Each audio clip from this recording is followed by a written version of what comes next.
Welcome to Evolved Sun. This is your host, Matt Finch, and in today's episode, you're going to be learning about the topic of wanderers, aka Starseeds, and societal issues of drugs, alcohol, and addiction. And I'm going to be using today as a resource, a Wanderer's Handbook by Carla Rueckert of LL Research, specifically the chapter on Wanderer Starseed societal issues. And I've done a few videos from this chapter previously, including Starseed Wanderer issues of money and work, and Wanderer or Starseed issues of suicide. Now I'm excited to present this topic to you on drugs and addiction. Carla Rueckert has a lot of wisdom in this area, and without further ado, here is Carla Rueckert, the telepathic trance channel of the Raw Contact. She passed away, I think, around 2015. But she did leave us the 106 raw material sessions,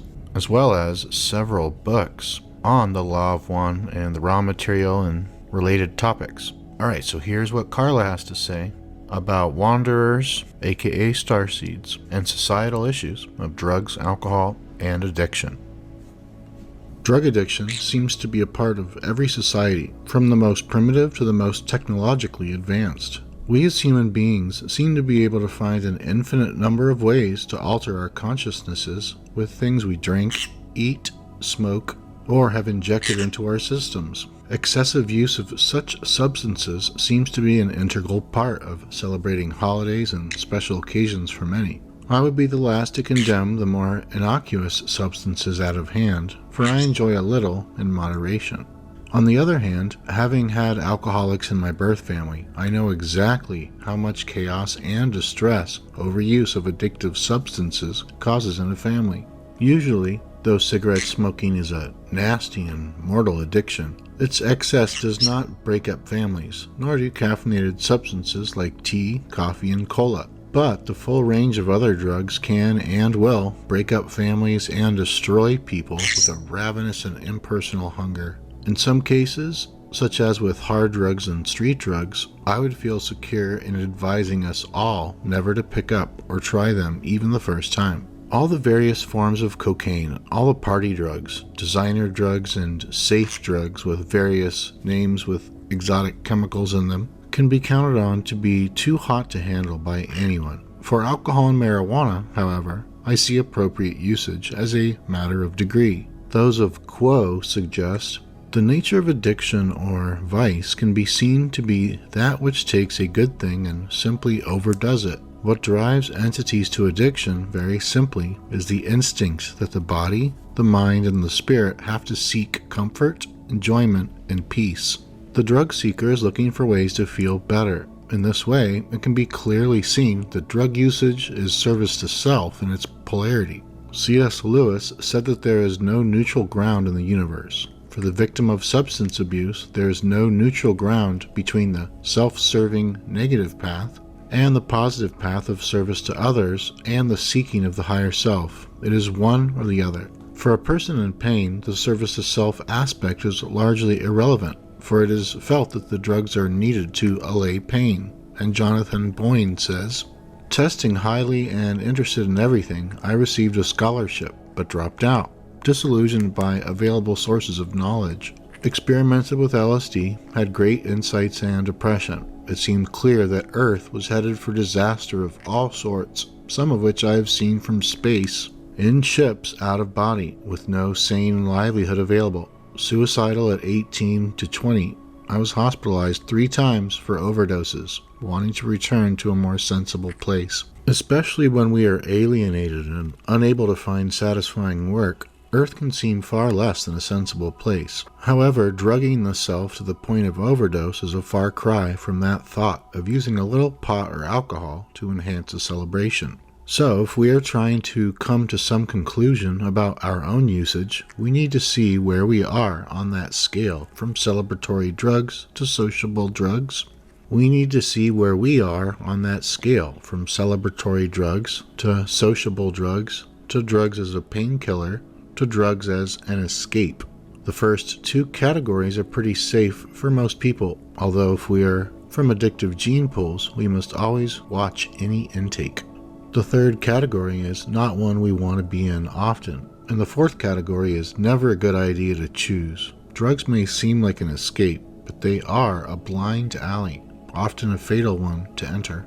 We as a civilization seem to seek drugs as medicine a good deal, and I am certainly a participant in that. As of this date, I am taking 10 medications for which I need a prescription, and another 10 herbal and other preparations intended to work on one or another condition of my often poorly testing physical vehicle. Cortisone and other powerful drugs run through my body all the time, helping me mechanically to control various conditions that have not responded to diet and exercise. In addition, I drink a glass of wine probably once a week. I genuinely wish to function as fully as possible in consensus reality and watch carefully the substances I take. But I cannot be holier than thou on this subject when I use the crutches that medicine and drugs represent to help blunt the edges of my own conditions and symptoms. Again, it is a matter of degree. I think this is true of any addiction. We can certainly also have addictions to work or to avocations, for example. It is always a matter of appropriate degree. Several wanderers talk about this. The marriage lasted 6 years. I gave him all the love, devotion, and compassion I had to give. I gave the marriage my all, and it didn't work, of course. That began the walk on the road to kill. I began taking drugs, drinking, and an attitude that life is a sick joke. The drugs made me forget all the pain. Drugs numbed me. The stress alone nearly killed me. Drugs were all I had that made me feel better. He relies very heavily on daily use of marijuana and beer to soothe his soul and to take the edge off whatever harshness exists between himself and the world. I think he does this in lieu of going inward and finding strength and protection from within. Or if he does go inward, it is out of paranoia or to hide, not so much to connect with the higher source. When confronted about his dependency, he shows no signs of ever giving it up. I take medication myself because I came to a point where I knew the burden of my life choices was overwhelming me and that if I was going to just keep walking, I had to be able to cope with my tests one at a time. I have difficulty even identifying physically. I feel straddling words can be dangerous. I have to make a conscious effort to remember to eat, get enough sleep, i.e. take care of the body. I think that many people can accept taking medication for a period of time in order to help deal with a certain difficulty. When there is a chronic health situation, we tend to accept prescription drugs into our daily regimen. Under a doctor's care, such uses of medicine seem to me to be relatively acceptable. In the second quote, however, the young man that 131 is talking about does have an addiction problem. No amount of marijuana and beer can substitute for working on our problems. Pharaoh writes, I guess that for the most part my life has seemed quite a struggle, and alcohol and pot, not to mention antidepressants, have been with me for most of my last 20 years. I'm wondering if I'm as spiritually evolved as I'd like to believe, if I should probably drop these bad habits one of these days. What do you think?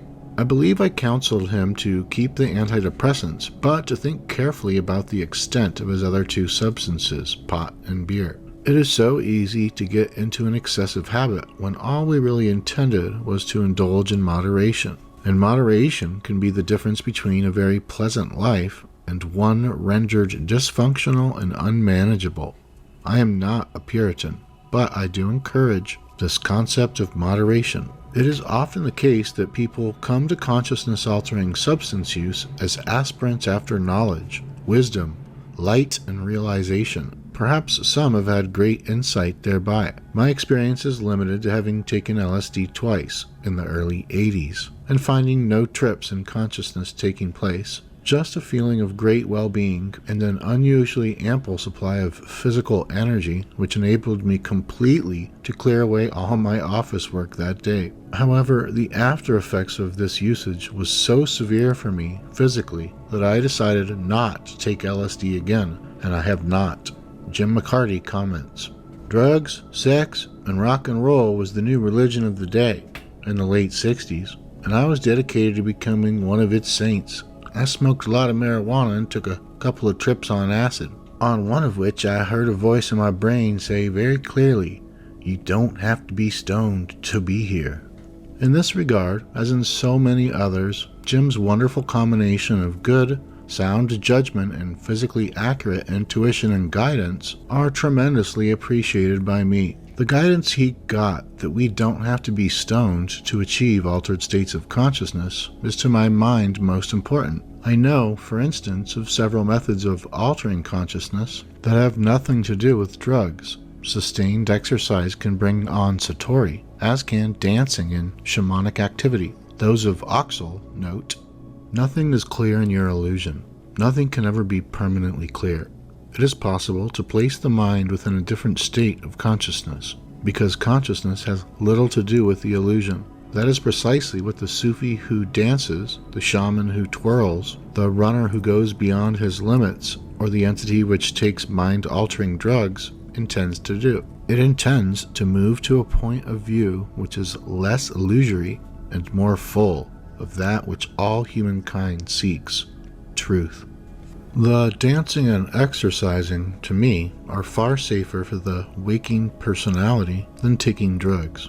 I have known several friends who overdid the LSD trips back in the 1960s who had astounding experiences, which manifested in the memory as blazes of light that were flashbacks to the original light-filled experience. The problem with this is that the experience itself, forced onto the consciousness by the substance, was not something the body, mind, or spirit were ready for, and consequently, there was a continuing and chronic loss of power through the higher three centers and a corresponding lack of ability to seek the awareness that these experiences brought. It was like an energy leakage. In later life, the trips were only seen as destructive experiences, the flashbacks being times when they became unable to function. Perhaps this sort of difficulty can be cured, but it is not simple or easy to reclaim one's integrity and balance, or to feel again the reservoir of personal power that has been experiencing a slow leak for decades. Drug usage can take us to a higher place, but it is likely to be one we are not ready for and cannot actually use. Let us take the case of those who are using gadgets such as drugs, or shapes, or methods of focusing concentration in order to aid their service to others, for their difficulties arise from a different level than others. Those who are willing to use a crutch in order to vault themselves upwards into the light, whether the crutch be drugs or magical rituals or whatever other occult science may be used as a gadget, have literally pulled themselves to a place for which they have not worked, and for which they well may not be ready. Whether or not they are ready to experience the wisdom and light, the love and compassion of intercourse with the deity, they must reckon with the falseness of their positions in the light. Drugs wear off. The magical personality may crumble between the grocery store and gas station. Occult wisdom may leave one without resources when something occurs that is completely against that particular dogmatic method of perceiving the archetypical mind. And alone at last with itself, this entity who has no crutch now finds itself committed to dispensing actions and words and the very beingness of itself in a way congruent with what it has learned. The crutch is gone, but the entity is responsible for the light that crutch has gained. Taking addictive drugs to achieve enlightenment is a cul-de-sac. It may bring moments of enhanced awareness, but the question remains, can we be responsible for the material we have learned? Metaphysically speaking, unless we have been wholly conscious with the work all the way, we probably cannot. Trying to take shortcuts to enlightenment by the use of drugs is, therefore, a false path and one I specifically recommend that seekers not take. Far better is the realization that comes in its own time. Have the faith to know that you are on a good track, a blessed path that will bring you the light you seek. We are seeking light our whole lives long. Let us do that with good judgment, wit, and the skill we can bring to the moment by the experiences we have had and the caution we have learned.